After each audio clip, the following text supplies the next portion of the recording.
Hello, everybody. Thank you so much for being with us for an awesome conversation, a very exciting conversation with the newly appointed Chief Diversity Officer at the Metropolitan Opera, Marcia Sells. We at Black Opera Alliance are so grateful to you for being generous with your time and having this conversation. I personally am grateful because I know how lovely you are based on our interaction so far, and I just appreciate as many opportunities as possible to be in conversation with you. Before we get started here, I want to just make a few acknowledgments. The first being that today is Florence Price's birthday. And so you just heard her sketches in sepia performed by Samantha Ege. And then you heard Hold Fast to Dreams performed by Dr. Louise Toppin. So thank you, Miss Price, for all that you have given us in music. The second acknowledgement I want to make is that I, here in LA County, am on the native ancestral lands of the Tongva people. And finally, I want to acknowledge Black women without whom I wouldn't be here and allow the opportunities that I have, including folks like my mothers, my sisters, teachers, the random women on the street who protect me from nonsense. So thank you, Black women. And Marcia, please tell us what you would like to acknowledge here at the top of our conversation. Thank you so much. Well, one, I'd like to acknowledge and say thank you to you for inviting me, but also for the really wonderful early conversation that you and I have. Before we begin, I do acknowledge that I'm sitting here in New Jersey, and the area of New Jersey that I'm in had been the land of the Lenape people. And so it is important that we acknowledge that. And I'm also, thank you for opening with that wonderful music by a great composer, Florence Price. I have to say, I feel blessed that she's someone that I didn't know about before I went to college. My mother was in history, and in terms of Black women to acknowledge, definitely my mother and my grandmother were a big part of shaping the person I am, along with my father. But she was the one who would share information about history, about so many things and people, so that you're always aware and know that. I think the way that she did it was to let me know that you're not alone. There's not a moment when and that you belong to a sort of larger picture. So yeah. It's nice. It's nice that you open with that music. I love that. Yeah. Thank you, Marcia. People watching probably noticed that although I'm dealing with this very extraordinary woman, I didn't start with sort of this long, exhaustive bio. If you are interested on LinkedIn or on some of our posts, but that is intentional, because what I hope we are able to do during this conversation is actually cover not only the official CV relevant aspects of your life and career, but also, those sort of pivotal moments in your life that may have dealt with work and may have not dealt with work, that have gotten you to where you are today and really shaped your values and ideas, a lot of which I imagine will be visited upon your new position at the Met. And so I want to start kind of in a weird place, but a lovely place nonetheless. This last piece, the Hold Fast to Dreams, that Florence Price piece, that to me, especially in the Black community, is such an important sentiment, right? Because we dream, right? We have huge dreams, and so frequently our people are barred from spaces in which those dreams would be allowed to flourish. And there are some of us, like you, like myself, who are given just enough access, just enough privilege to have some of those dreams be realized. And so I want to start there. Let's talk about dreams. Like, what were you dreaming of? What was young Marcia dreaming about, and how has it shaped where you are today? Oh, wow. Thank you. And it's interesting as it's nice to have had that moment of contemplation while the music was playing and listening to Hold Fast to Dreams.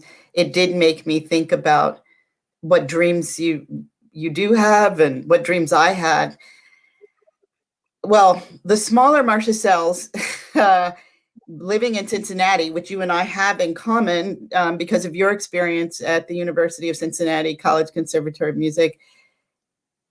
From the time that my mother introduced me to ballet classes at 4, I thought about being a ballerina. Now, at that time, there were no other Black people in my ballet school, although for a brief period, there was a gentleman by the name of Dwight Hughes, no longer with us, who was in the Cincinnati Ballet, but it was so brief. But that's a Black man.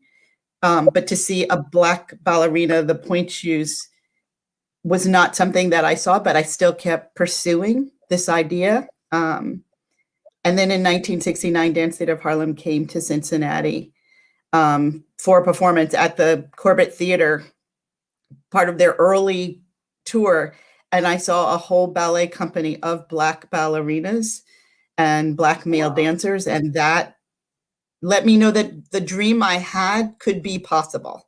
So, and I'm fortunate that I had it, that because even to be able to imagine the moment is also a blessing, that somebody put you in a space so that you could imagine that as a possibility, even when it's something that not everybody else was doing. So that's what early Marcia Sells was thinking about. That's beautiful. Thank you so much for sharing that. It's reminds me of kind of my entry point into opera. Yeah, I did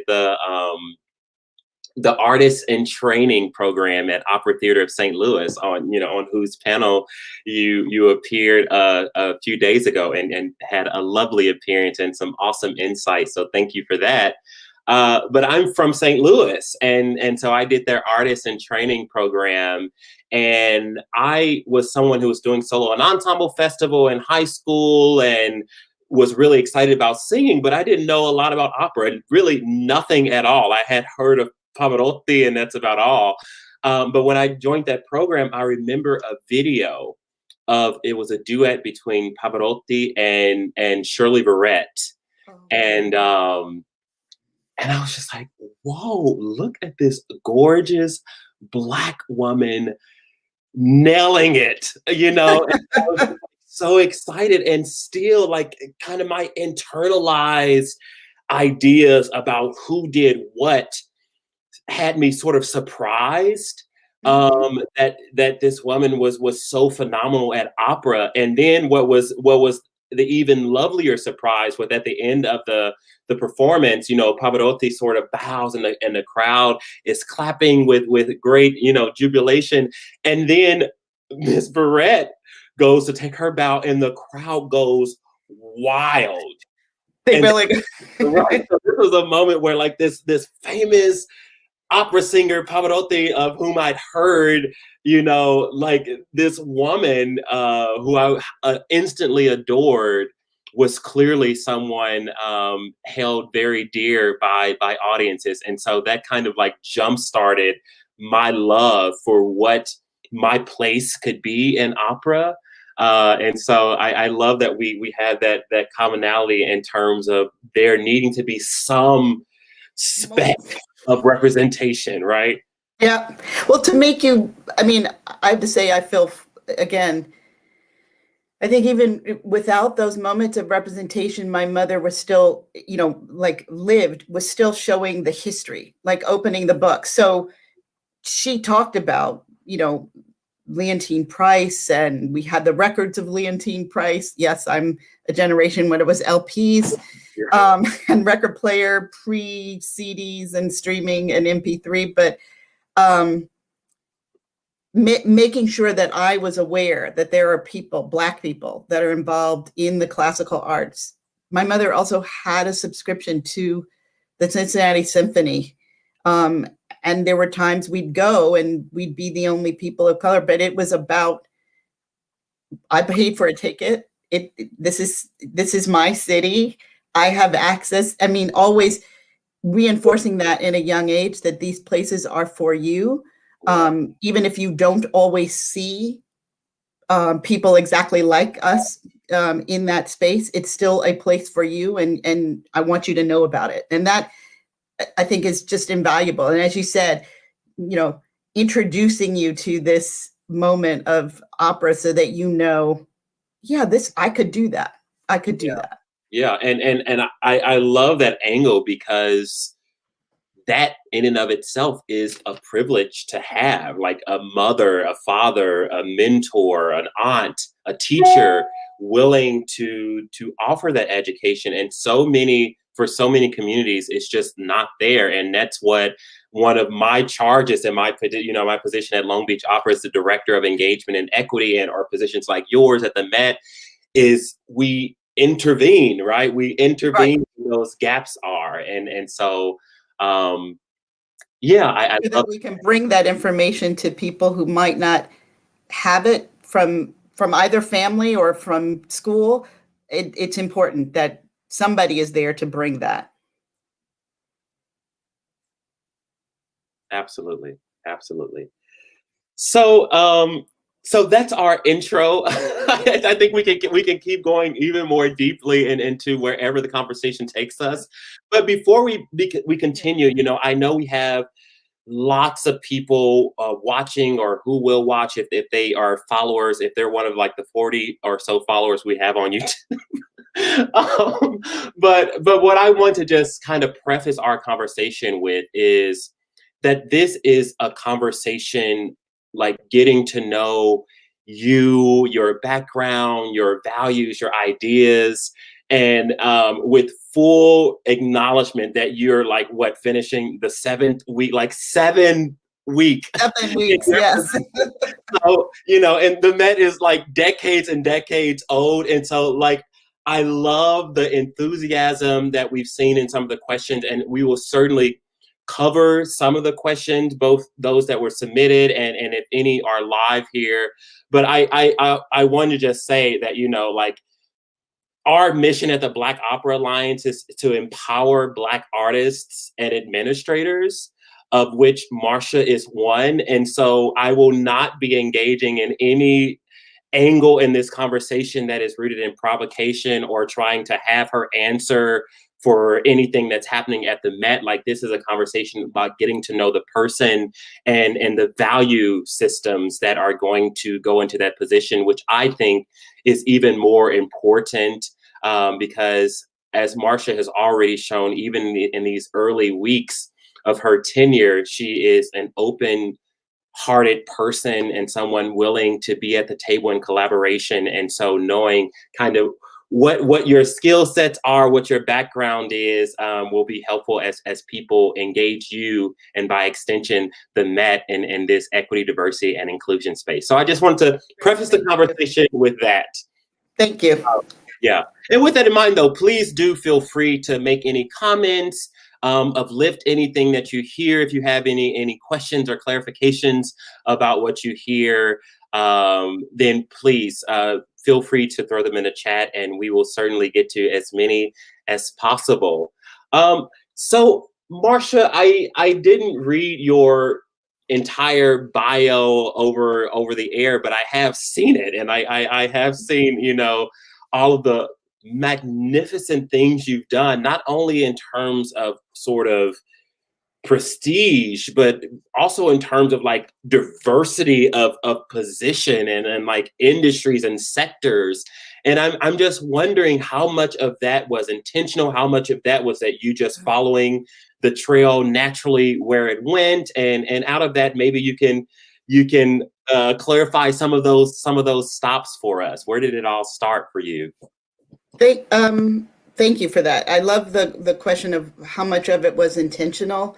I always like to try and focus on that, because I would often get questions when I was in my role at the law school or even working at Columbia University, of going, "Oh, I want to know how you did it. I want to follow in your footsteps." And I'm thinking, for some of the answers that I'm going to give, sometimes it's happenstance, but it is also about having preparation so that when that moment of happenstance happens, you are ready to take on the role. But just as an aside, I left law school to be a prosecutor and tried rape and child abuse cases, an area of work that I really loved. And I did that in Brooklyn, New York, in the Kings County DA's office for Elizabeth Holtzman, who at the time was the first woman elected to a district attorney's office in the state of New York. For those of who remember Watergate, she was an early congresswoman out of Brooklyn and was on the Watergate, and then ran for DA. But her goal with the Special Victims Unit was to create a special unit where people were trained to focus on those particular types of cases and not try anything else. So we didn't try gun cases or robberies or homicides or drug cases. It was only domestic violence, child abuse, and rape, all challenging subjects. But this is 1984, when there were even laws that prevented married women from filing claims against their spousal abusers. If they were, quote, married, you could not make those kind of claims. She fought for that.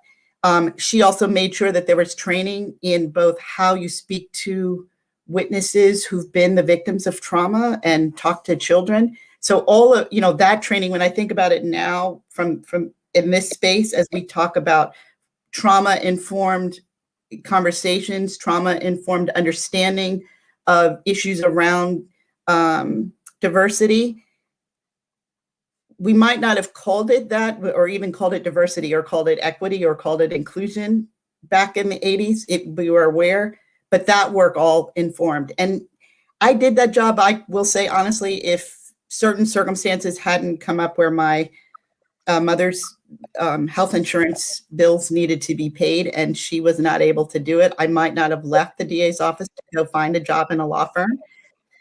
Because frankly, I knew I couldn't go to the DA to say I need a raise of $100,000. So right.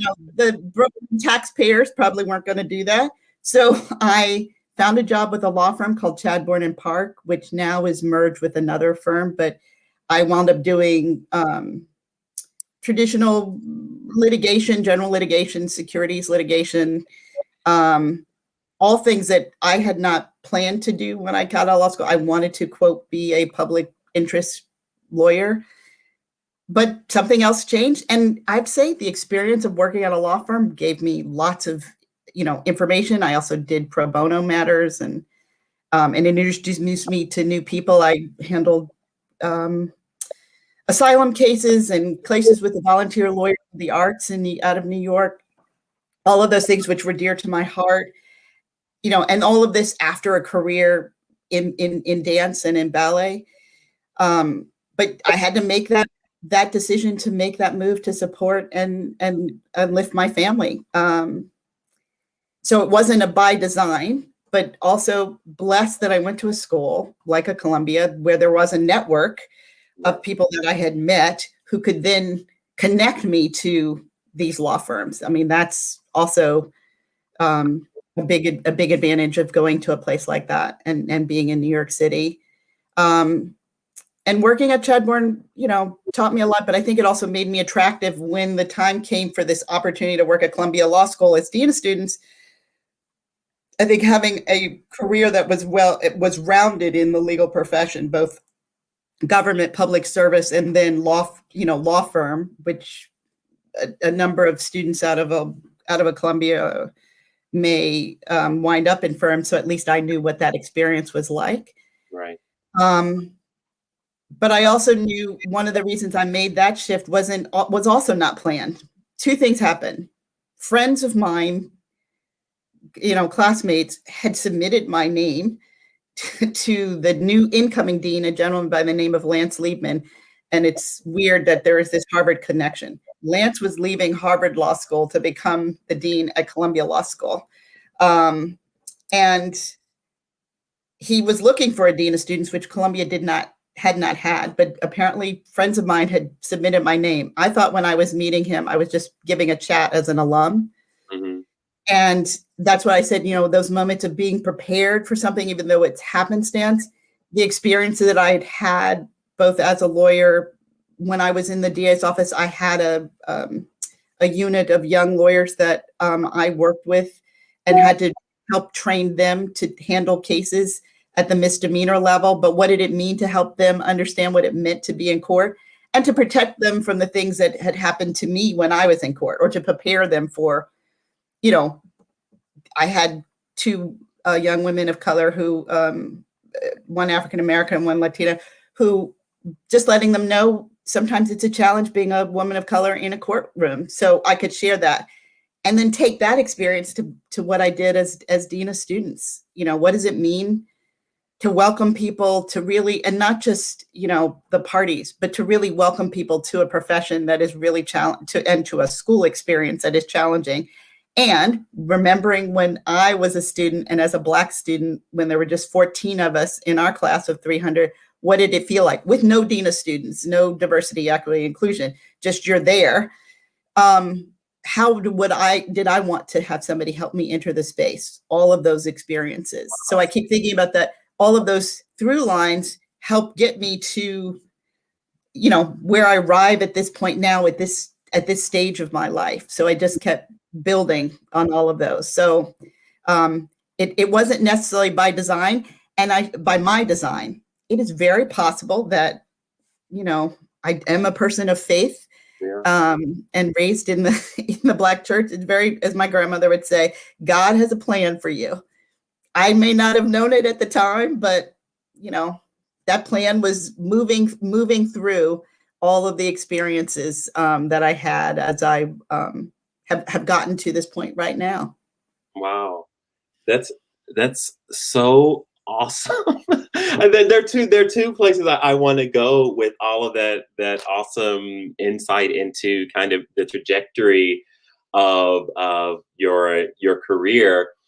The first being, this idea that a lot of your experience in the equity, diversity, and inclusion space is like personal experience of being in these often high level positions, spaces, schooling, and navigating, and like the lessons you kind of learn out of that. And that's so interesting to me because I am similar. I mean, I'm younger, and so I don't have as much experience as you do. But like I think as with any EDI practitioner, a lot of the experience is not. It's so interesting to me because these days a lot of folks are going in like certificates for EDI, which I think is lovely, and like I think it can teach you about concepts and terminology.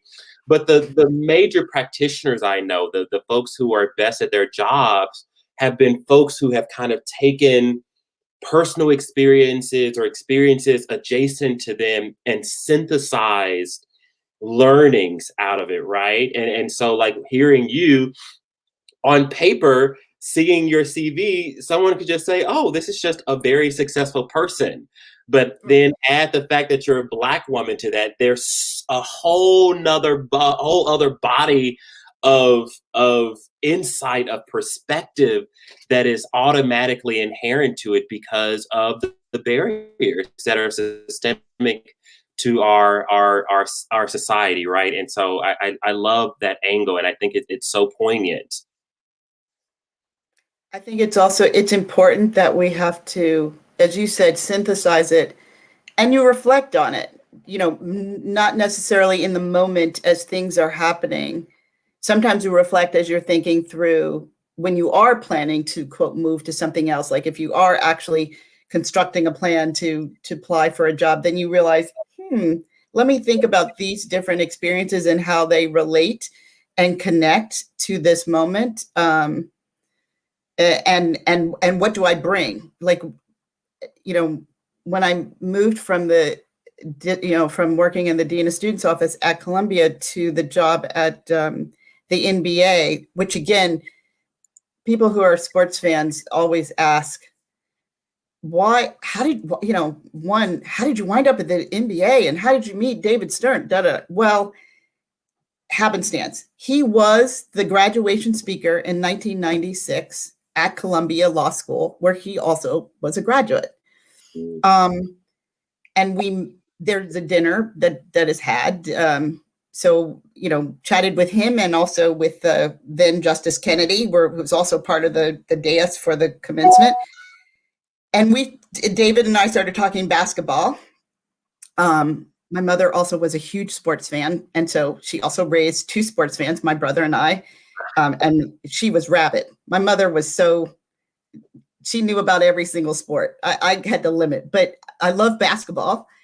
And so I started talking about the then March Madness of that time and two particular players, somebody out of Syracuse. And he's like, wow, that's like amazing. And I remember saying to him, thinking, why are you so amazed that I, as a woman, am talking about sports? Because some of this is just about statistics. I could have just read it in the newspaper. Right. Now, friends later told me David wasn't used to people who talk so frankly to him. That's, to me, it was just a matter of having a conversation. And the next thing I know, he was reaching out to me, asking to talk to me, and he wanted to see my resume. Well, I was very happy in my job at Columbia, and I said to the dean, I was like, is this something I should even consider? And he said, he was really interested in talking to you. You should at least go talk to him. And then I was like, are you trying to get rid of me? And he's like, no, you should just go talk to him. So, and Lance, dear, wonderful, early teacher, but he said, it's always good to go talk to him. Plus he was also a prominent donor of Columbia Law School. So that was, I should still go talk to him if I was a dean of students. So we had this amazing conversation, David and I, both talking about sports, talking about why he would even talk to me, because as I teased him, I said, well, I don't have a jump shot. So this isn't, and I don't want to go back in the general counsel's office. I'm not like, he goes, no, I need a human resources VP. I'm like, human resources? Like, dean of students, human resources, where do you get that? And then I had to think about it. For him, it was about also that I had a legal background. He wanted people who could spot issues, and that legal education, and I talk to students all the time and people who are thinking about law school. It is one of those experiences, even when you're reading hard cases, but it's about how you spot issues, how you spot risk, how you then synthesize information, how you understand research. And he understood that kind of training, and he thought that that's what he needed in that role. I said, well, I know human resources from the basics, and I did some employment work in one of my internships when I worked at the NAACP Legal Defense Fund and also now Legal Defense Fund, during my second year summer as a law student. But it's different to actually the whole body of work of what is human resources. And that's even changed from what we are. But I thought about it. I thought, what do you do as dean of students? You help people think about their careers, their job choices. You, again, welcome people in, bring them into the organization, make sure that I made sure that students got their health insurance. I made sure students got their housing, things you don't do quite that in HR, but it is about what are the basics, how they get paid. And then the new body of work of how the business of people working in your business are capable of doing their jobs, understanding their skill sets, understanding what the role of the job. And I thought, well, maybe I could. I still needed to talk and learn from other people. And that's also, was a great opportunity to meet different people. We used to have a group of all the HR people from all the leagues, Major League Baseball, National Football, NHL, Major League Soccer was just developing at that time, but we'd all sit and talk and share common views from the standpoint of sports leagues. Wow. And I'm doing that. I get to do that right now in this job. But I'm talking to DEI people in art spaces, some people who are new to not DEI, but new to working in arts institutions. So those same skill sets, I realized, okay, translate, moving from dean of students to HR is a jump, but there are some skills that are there. So those are the things. That's my process of how I think about each of the roles when I move to them. Wow, and you're speaking about this with such humility, but like I just love like Columbia, Justice Kennedy, like it's so. But there were people, but. and for those watching who may not have put together the pieces, she's talking about the NBA, like that was her job. so like, just a really intriguing. But it was happenstance. Yeah. But you were ready, right? That was it. It's what is it? Having the preparation so that when such a moment, I didn't know a moment was going to happen. The one thing I will say, the one person who was not happy at the time about me leaving Columbia was my grandmother, my maternal grandmother, who was a woman who born in Alabama and didn't get her high school diploma until she was 62, because in the segregated South, she wasn't able to go to a high school and didn't want to go to her family was going to send her north to a boarding school. She didn't want to do that. But for her, education and my attaining a job at a Ivy League school was like, that's huge. Why would you do that? And as she said, for sports? And she actually, raised this, in conversation with David Stern, because she wanted him to know that she thought he had taken me away from something. So although my father was elated, but yes, it was, it's from where you stand and how you see those particular roles. Yeah, that's just fantastic. I mean, one thing that we are hearing a lot, a refrain in this sort of period of racial awakening and inclusion and shifting systems, is this idea that there are so many viable artists and administrators who have not been given opportunity. And now that like we're shaking up things and these new opportunities come about, you have to be ready, right? And what I think about as, of course, a practitioner of this work is how much of it is about being ready and how much of it is about being courageous enough to know that any spaces from which you might have been barred, you belong there just as much as anybody else, right? And so it's a combination of experience, but also like this what the scholarship calls internal motivation, which not everyone has. And that's why you get some of these paradigms around the talented 10th, or however you want to do it. When you're dealing with marginalized communities, if some of the doors are closed, then only specific kinds of people can really be successful unless they're part of the majority group. And I think that's one of the major elements of oppressive societies that a lot of folks don't quite gauge. I agree with you on that point. I do think what part of it for those of us, I grew up, yes, knowing about, Du Bois and the idea of the quote talented 10th, but not something that I know from my parents that they believed in that notion of, there was this separation. What they believed in and always preached to me and my brother was this idea of to whom so much is given, so much is expected in return. And that the idea is that you reach back around, gather people together so that you can bring more people in, that it isn't about the chance. Yes, you might have been the person who could open the door, but think about how you want to keep the door open and keep inviting more people in and telling them, here's the way to come in. Here's the way to do that. In every space that I've been in, that's been important to make sure that I'm figuring out the ways to do that. It's not so much that there's maybe a flood, but it certainly shouldn't.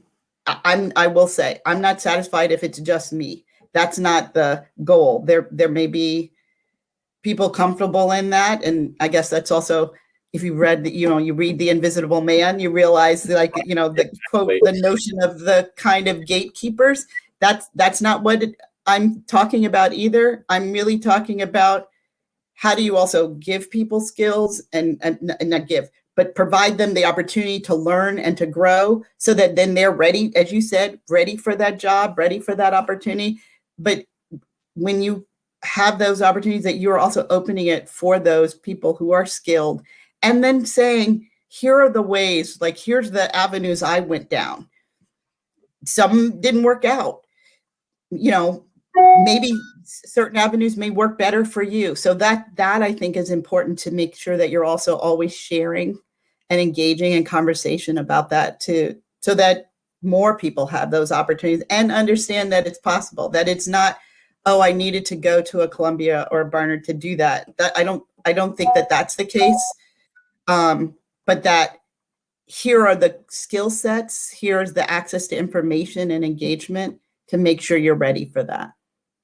Absolutely. I love that you bring up The Invisible Man. A lot of my sort of, my journey has included opera, like being its own thing, and like scholarship, and then this other space of really digging deeply into the Black experience, and motivation, and the Black artists and expressive mechanisms. And so I've spent so much time, reflecting on, like, something like The Invisible Man and Ralph Waldo Ellison, and folks like J. Saunders Redding. There's this quotation that I use sometimes in my presentation, from 1956. He says, "I hope this piece will stand as the epilogue to whatever contribution I have made to the literature of the race. I am tired of giving up my creative initiative to these demands. I think I am not alone. This may sound immodest, but the obligations imposed on the average educated or talented Negro are vast and become at last onerous." And that, to me, is at the crux of so many of the experiences of folks who are able to, as you say, kind of make it out, and have an opportunity to, like, either keep climbing, or reach back while climbing. And it's like hearing J. Saunders Redding, or a lot of what Ellison expressed in some of his writing. It's totally legitimate in sentiment. I mean, of course, it's a huge burden.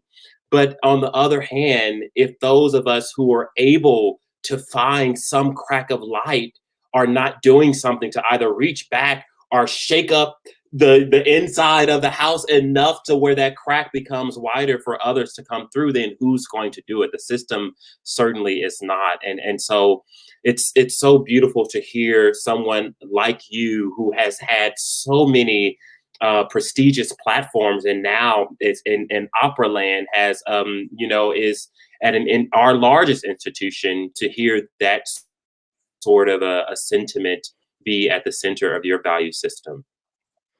Yeah, I mean, and I have to say, as I said before, I feel fortunate that it's not something that I had to just find out for myself.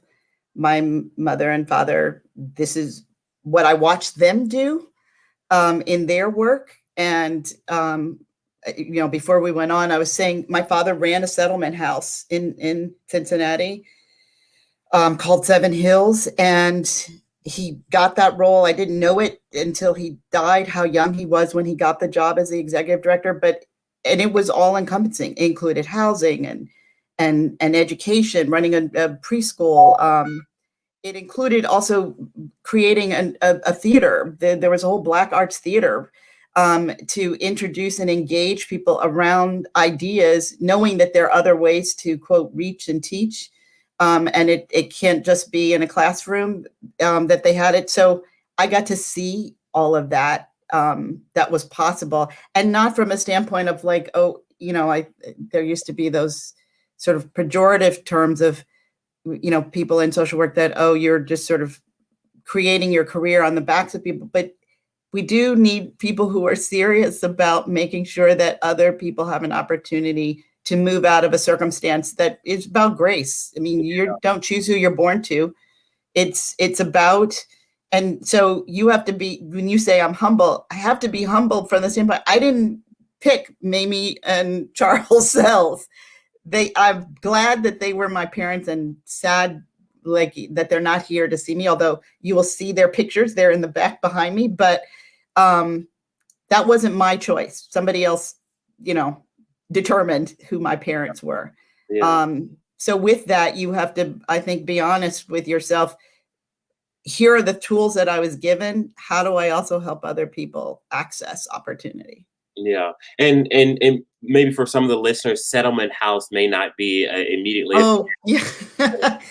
Now it's in terms of, I think, they're now called neighborhood development houses and programs that are, I mean, many of them now are actually building and renovate, at least here in New York City. Like there's the West Harlem Development Group, which has housing, and it also has, healthcare and full service support. Essentially, the safety net when the government, systems are not working. These are public and not-for-profit institutions that are providing that support. But Settlement House comes out of Jane Hull, out of Chicago. So if anybody ever wants to look that up, important in the development and reshaping and trying to build communities. I mean, what is it? Isabel Wickerson in The Warmth of Other Suns, several talk about how they find those places of support, and settlement houses or development and social service agencies are a part of it. Yeah. Yeah. It's that idea. And thank you for that, reminding that some of my language and terminology is of a different era. Right. And really just a different. It's fair. It's right. fair. It's good. It's good to remember that. Yeah. So I think this might be a good place to kind of dip into this rich, beautiful experience and background that you have. I mean, all of these diverse spaces. When you think about diversity and securing it and synthesis and all of those wonderful things that we are charged with doing as folks in this EDI space, what are you carrying forward? Like what are your tools in sort of being in this industry that has its own unique set of issues, its own unique set of players, and sort of, acclimating yourself to that environment, but also sort of, being the expert in terms of how one navigates those spaces and manipulate them sometime, or manipulate the tools in order to effect real change. How does that look for you, even in these early days? So I guess in the early days, the key part is I have to gather information. That's always, research and understanding, gather information, understand what the same in ballet, it's like, you need to understand the basis of which the choreography is coming from. You have to, and that will, I wasn't trained in opera, but I used the language and the work and the tools of dance and as an art form of how you do that. So I've been spending time reaching out to my Met Opera colleagues and asking them to join me in conversation in small groups. The other reality that we are now living in, but by the fact that we're having this conversation on a video conference, I am doing it all on Zoom. I did all my interviewing and all of that. I didn't have the opportunity to go visit, the office space for interviewing. So I have to, get that information from people working there and what that looks like. I've asked questions. I've asked in each of these sessions, I've asked people, besides giving me their name, what's their first impression of the Met Opera? Just what, where does that come from? That's been a rich way of figuring out how people have found their way to the Met Opera. And it's vast as the organization is vast. And the other two questions have been, what do they think of as diversity, equity, inclusion? Because it helps to understand from people working at the Met who've been working there a long time, what their expectations are of it or what they have thought of it. And then ask the question, the last question is for everyone, you're my boss. You're now the boss. Tell me what you want me to do first. And that's just helpful in terms of understanding where people's levels of expectation are or needs. It's interesting, as I pull all that information together, where the common themes are. And so that's the work that I have to do. But having those conversations, and not only with Met Opera colleagues and staff, I've been blessed to, and it's important. And I think this is why this position exists, that they're members of the board who have reached out to engage with me. I've had an opportunity to talk with them, talking with senior leadership, talking with the artistic staff. I've, had the opportunity, both talking to Peter Gelb and talking to Yannick Netz again, reaching out to the whole range of what is the Met Opera to gather information. That has to happen first. And as I said, as we started, I'm in week 7 of that. Right. Yeah. And then there are the day-to-days that you have to manage in terms of, and what are the systems, and read through those policies. So I use all of that.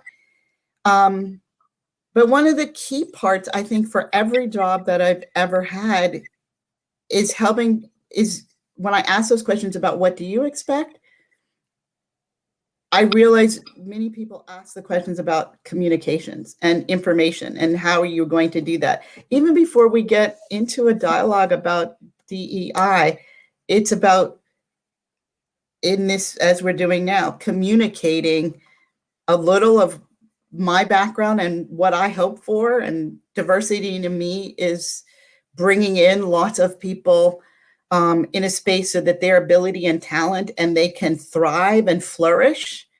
And and figuring out what are the things that make and help people thrive and flourish. And that's different in every, it's different in this art form of opera. So I have to, figure out where that is. It's, and it's different in every role within an opera company. So that's the work that I had to do. Yeah. And continue to do. And Right. It's ongoing work as we tell all the time and training. Like, we're not about to have a 3-hour EDI session and that you're going to magically come out on the other side as like a magical anti-racist who makes all the right decisions. Right. It's a journey. But as you talk, Marcia, about sort of this sense of allowing, whether it's senior management, the board, kind of lay out their expectations. I know from some of our conversations offline that there's also an element of that to the community and to the larger, environment, whether that be organizations like Black Opera Alliance or artists more generally. And so my question is, how do you gauge those sorts of opinions and perspective? I mean, this is clearly one way because you're in conversation with an organization, but are there any other tools you have? Are there ways in which folks who may be watching or Black Opera Alliance or other groups can maybe help in clarifying some of the expectations or hopes of the larger industry, even outside of the Met network? I think, some of it, even within the Met network. So I have been sitting in conversations and sitting in the negotiation. I'm not the negotiator at all with the American Guild of Musical Artists, and have heard them present their ideas of diversity, equity, inclusion, and what they are looking to see happen. And wonderful to have been part of that conversation and to see that literature. So that's got to be part of the work, because it, I say, I haven't said it now, but I say it a lot. It is not going to be the Marcia Sells plan. It's got to be the Met Opera plan. And so all of those people, it's also got to be a plan that works, as we have said, and it doesn't have to just, we don't have to invent the wheel. There is work that has been done, like at Opera Theater St. Louis, at Houston Opera, at LA Opera, at Long Beach Opera. I can learn from that. So that's also part of the work. the experiences too of DEI that are happening in higher education, all bringing in that information is also going to be part of it. But I think for, as you said, people in the audience, through the organizations, because I think it's not possible to take every email from but through organizations that are also synthesizing work and leading ideas, I just need to be in conversation. It may not be in as public a forum as this. It may also be smaller, um, kinds of engagements, but that's important in terms of what also, we as the Met Opera, as we start thinking about how we move these things forward, and also understanding what have been the challenges for people who have, auditioned, engaged, experienced the Met. I to learn from that. I will say, before I arrived, the Met had an amazing exhibit called Black Voices at the Met. The depth and knowledge from the archives that are the Met archives. This is not, so it's not something that they tried to, that somebody tried to hide away. There are some challenging things there. I can learn from that. I had a conversation too with two of the scholars that spent time putting the exhibit together. That's also a way to learn of how we move forward. And again, it's also based on how we take some of the challenges of the past to make them, to shift it and make it a different experience. All of that is part of the learning. Yeah. We're in kind of this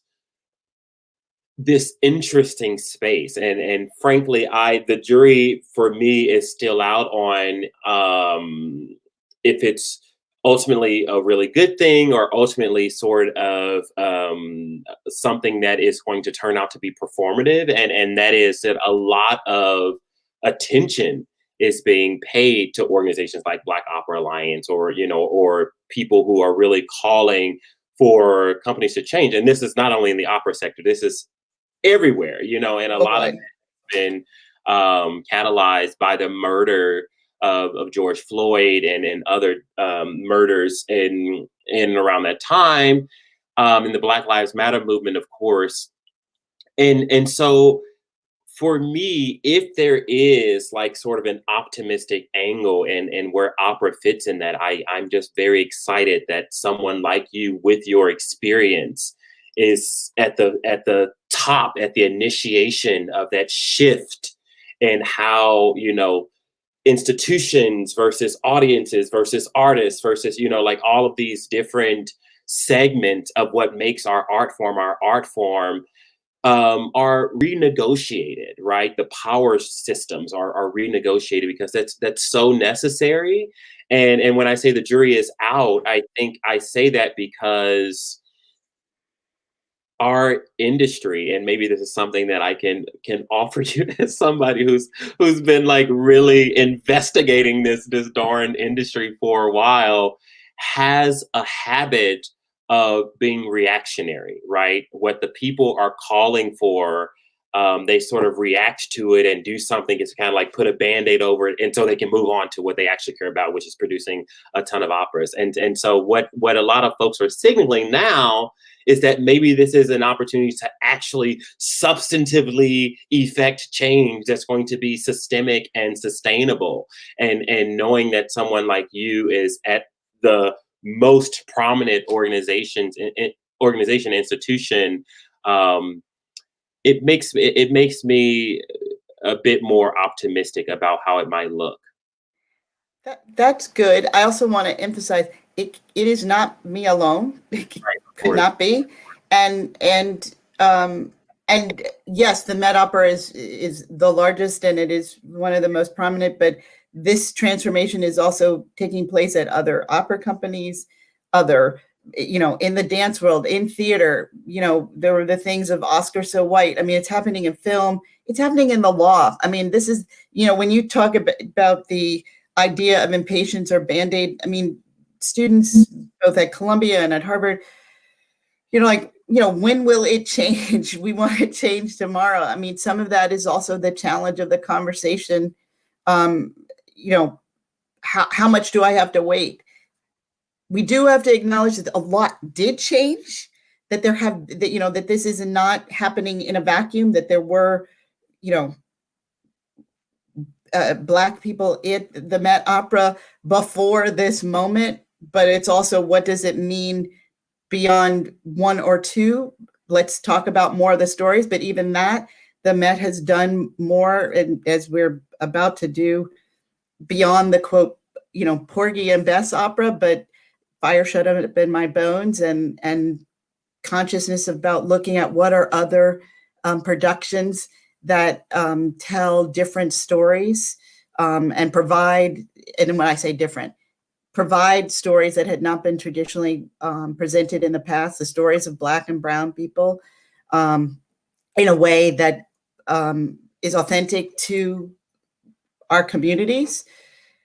That's the work that's taking place at a lot of places, and not just at the Met. And it has to take place at more than just the Met. But yes, because we are the Met Opera, when we do things, it helps to shine a light on what is happening, and we can even shine a light on other organizations that people might not realize. That for me is an important part of this work too.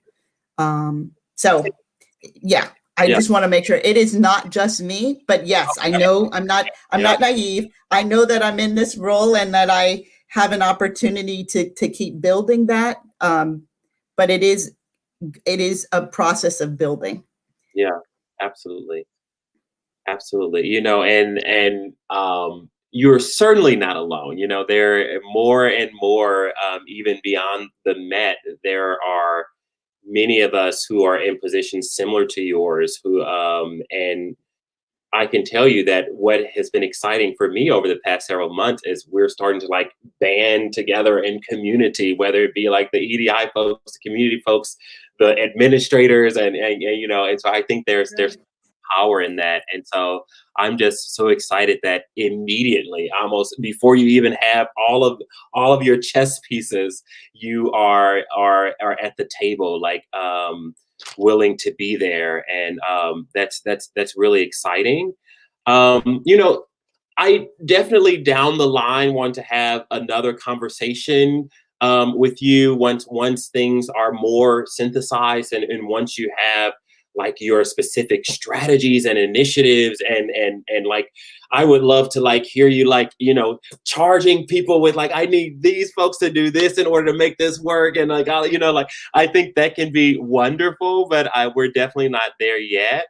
But as we wrap up here, I want to do two things. One is, if there are any sort of closing reflective comments you might have about your position or about folks out there, whether they be folks who have relationships with the Met, want to have relationship with Met, or Black, Indigenous, or other people of color who are trying to discern some optimism. A lot of whom have become disillusioned, frankly, with the art form because of so many things that have happened historically. So that's kind of bucket one as we wrap up. And I also bucket two, in these last several minutes, if there are any pressing questions from folks out in the audience where there's clarity needed. As I said, we're not talking about strategy or anything like that. Like that is down the line. But if there are any clarifying questions about what you've heard, or about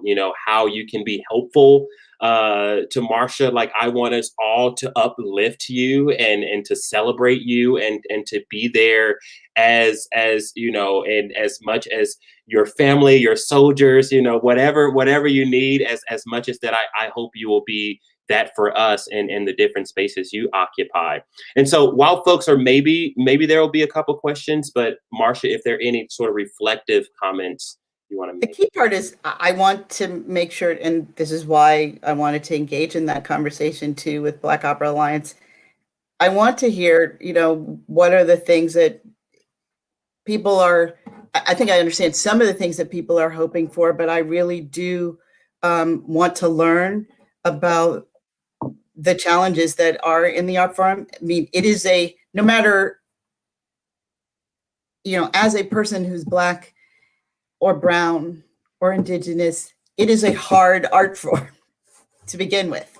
It is challenging. It's the same, I recall in dance, there are lots of people out there training to do this, and people talented. I think what we want to make sure is that people know that they had the opportunity and the access. And I would not want people to feel like they don't have access to whether it's positions, and that's the work we have to do in terms of letting more people know when there are positions that are available, making sure that people who are aware of are fully aware of audition opportunities and ways, and understanding the ways in which one engages not only at the Met Opera, but like what does and I know that that's what the Black Opera Alliance is also doing more of, to make sure people know what the trajectory.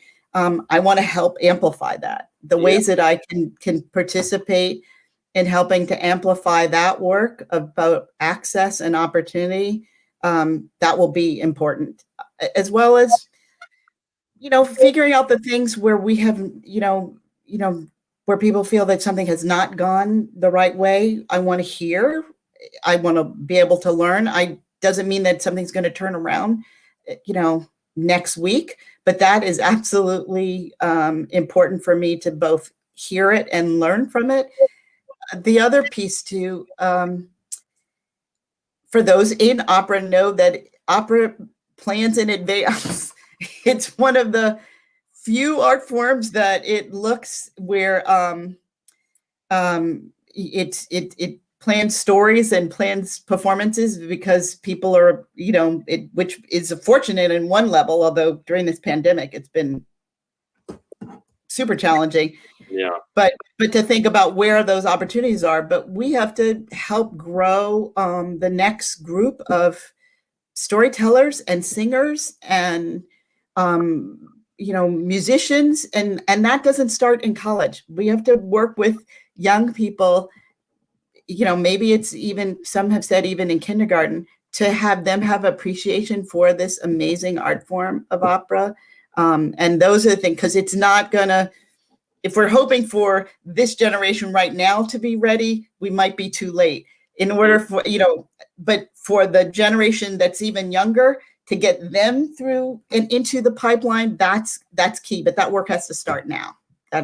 So I think that's going to be an important part of where we see the future of opera and even greater diversity come. And I know it feels late, but by 2025, 2026, 27, I'm hopeful. I'm extremely hopeful.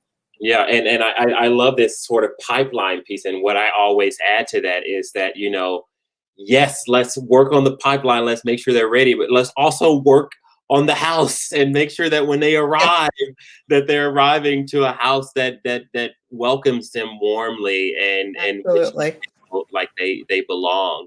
I'm only seeing one question here, and this is someone I know here in LA who is major voice and powerhouse, Kiki Ramos Ginler, who asks about what a board member might be able to do to support your work, whether that be a board member at the Met or anybody who could potentially be a board member. I think that's an interesting question, because that also came up with the conversation at Opera Theater St. Louis discussion. The key parts, I think, for board members is to be, thinking about diversity, equity, inclusion, and what makes sense for your respective institution, and helping both the institution where you are a board member find that way and find that support, but also if you're a person who strongly understands the need for it, to have those conversations with your fellow board members is really quite key.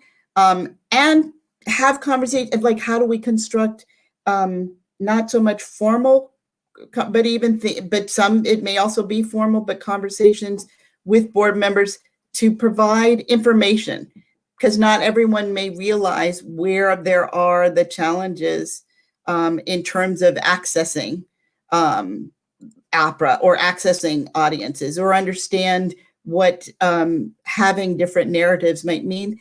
Board members who are very comfortable having those conversations with fellow board members are key to having that, because just having a training with somebody who comes in from the outside doesn't resonate as strongly. And then again, pipeline. And I know that that's the work before I even arrived, that the Med is also looking at how you build the pipeline of new board members. And board members, there are some boards that are all white. That is not the Met, although they want more. But how do you grow board members and recognize both those who may have the funds to give at a certain level, but recognize there may be other types of expertise you need on your board, which opens up more opportunity for diverse people. Absolutely. And if I may layer in another element to that, one thing that I noticed too that is not central enough in the board conversation is that leaders from diverse perspectives and backgrounds are going to bring in supporters, board members, donors of those backgrounds, even folks of means, right? But if they don't see structurally that you have any values or mission that is in any way a part of their community or includes them, and oftentimes that's most visible with who your leader is, who you're hiring as a board member or advocating for, then they are less willing to support your organization. So I think that's something else that as board members, when those general director, artistic director, executive director searches come across your lap, maybe some understanding of how all of these things play out in this larger question of how do we diversify, right? It also has to happen within what can sometimes be the secret chambers of the boardroom. That intentionality has to be there as well. And that's why I say I think that I'm blessed. I mean, one of the leaders of our board, and if reached out to me right away and was like, I'm excited about this. This is important, and that's and is willing to also have those kinds of conversations with other board members. That's why I say that's what you also need, that level of understanding and engagement, and recognizing that things are. It's not just that in this moment of challenge, but quite realistically, if we want the art form to continue, and we do, the demographics are changing, the numbers are changing. We have to do something different to make sure that we bring in authentic ways, new audiences to this art form. Absolutely. Awesome. I think we can wrap here and kind of as just a sign off statement is something we kind of talked about before. First, I want to signal everyone to our pledge for racial equity and systemic change in opera. This is the pledge by Black Opera Alliance that outlines 8 tenets of specific barriers that have been identified from our nearly 900 members. And it has been sent out to the field as a commitment to, first of all, acknowledging that they exist, and secondly, committing to addressing them. And I know, Marcia, that you have seen that document, and we've talked about it a bit, but I think even moving forward, there may be some awesome opportunities, even internally or with our leadership council, to have further conversations, to your point about wanting to know what the issues are and kind of what folks are dealing with. I'm glad the Met is an institution, as you all have acknowledged, is an institution that has signed on and have been a part of that. And we, it is not a quote in terms of as some of my students used to say, I don't think it's virtue signaling. I do think that this is absolutely, I know that it is real, but it is work. And we do understand that it is continuous work.